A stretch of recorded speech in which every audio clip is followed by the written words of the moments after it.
Down in the Gulf coastal plains of Texas sits a town, Goliad. Population 1,700. Historically known for the 1836 Goliad massacre during the Texas Revolution, its history actually goes back much further. The town was founded in 1749 when the Spanish moved the Presidio La Bahia and Mission Espíritu Santo to this current location.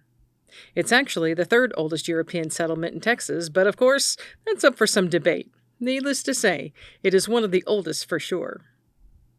Mission Espíritu Santo is located inside what is Goliad State Park, 188 acres located alongside the San Antonio River, and it has been listed on the National Register of Historic Places since 2001. This state park has many things to do, like camping, historic sites to explore, hiking, biking, or you could even fish or paddle in the San Antonio River. Once inside its visitor center, you are greeted warmly by the park staff and informed about what to do on the grounds. There is also a nice little gift shop where you can buy your t-shirts and other collectibles, books, and even do a commemorative penny. Make your way outside and do a short little walk up to the Mission Espíritu Santo. It is also known by many different names, such as Mission Nuestra Señora de la Bahía del Espíritu Santo de Zúñiga, and by Mission La Bahía, and of course, Mission Espíritu Santo. This mission was originally established in 1722 on the Gulf Coast at Lavaca Bay. It moved 2 more times, once to the Guadalupe River, or the present-day Victoria, Texas, and then finally in 1749 to present-day Goliad on the San Antonio River.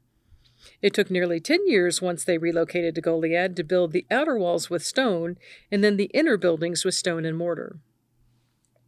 The walk up to the church is pretty. Plants and trees line the way, and then you are greeted with these heavy wooden doors. The workmanship here reflects the work of the Civil Conservation Corps. They use the tools of the day, techniques and methods of the day, to ensure it is accurate for its time. These entry doors were considered the door of life and served as an entry point for unbaptized Native American residents, representing the path to spiritual conversion. Once baptized, they could use the other doors signifying their standing in the Catholic Church. Now, let's step inside. When you walk in, to the left is the votive room, or perhaps it was the baptistry or the sacristy room.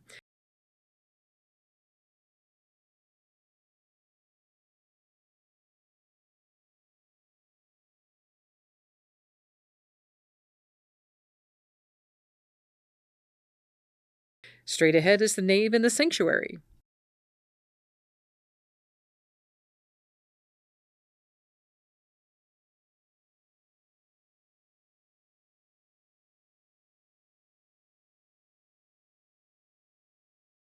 The principal altar, located at the eastern end of the church, features a retablo, or altarpiece, with images of saints, and the sanctuary is separated by a communion rail. What looks like a present-day choir loft is on the western end of the church. Stepping out of the church and to the right is the museum, which was once where the old granary stood. This large map is helpful to understand how many Spanish missions there were across Texas. It resembles a belt. From east to west, a line of Spanish missions showing Spain's growing interest in securing land and converting the locals to Catholicism. Also on the table, just inside the museum, is a book that has photos of the altar area in the church. It tells how, on a particular Easter Sunday in 2017, it was predicted that the sun would shine through the window and cast a solar illumination onto Jesus at the altar. The skies had to be clear for this to happen. Unfortunately, as luck would have it, the day started as a cloudy day, right up to when the sun began to set, and then a miraculous clearing of the skies happened, which showed the sun illuminating the altar and ultimately Jesus. Not soon after, the clouds reappeared and the illumination ended. Understanding how this mission was used by congregants, this represents how congregants attended Mass, on their knees.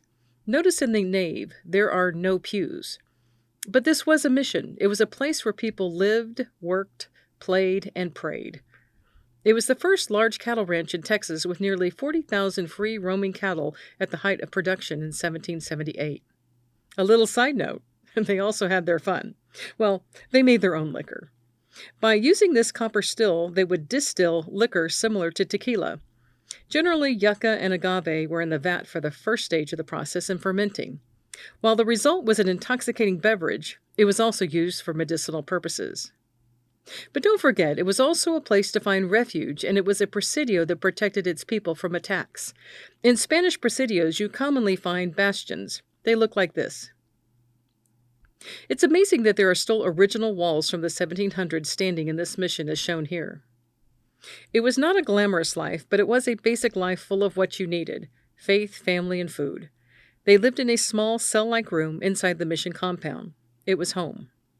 The Franciscan priests closed the mission in 1830. The Civilian Conservation Corps reconstructed it during the 1930s so that it would appear like it did in 1783. The museum wraps up with information about the archaeological work that has been done on this site to preserve what once was and to use that information to help in the restoration of the buildings. Here's a quick walkthrough of the museum, again, originally the granary.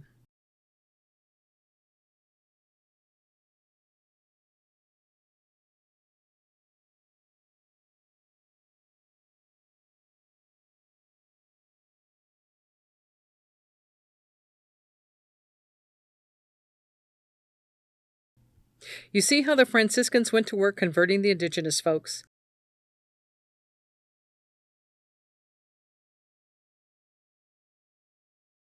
You learn about how the priest oversaw everything from construction to trade to education.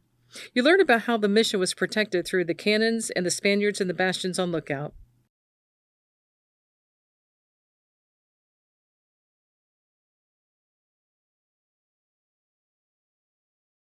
Then you move into the section about the indigenous folks who had arrived to this area over 10,000 years ago, who were nomadic and hunted game and ate plants and berries.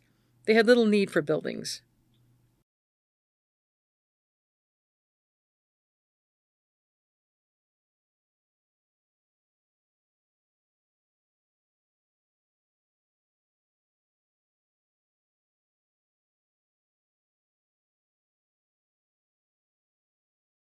Now step outside to a nice covered patio and enjoy the sounds of the birds and the wind in the trees.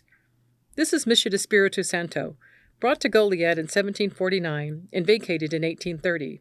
Today it is a reminder of the Spanish colonial system and is used today to understand Texas's culture and historical identity.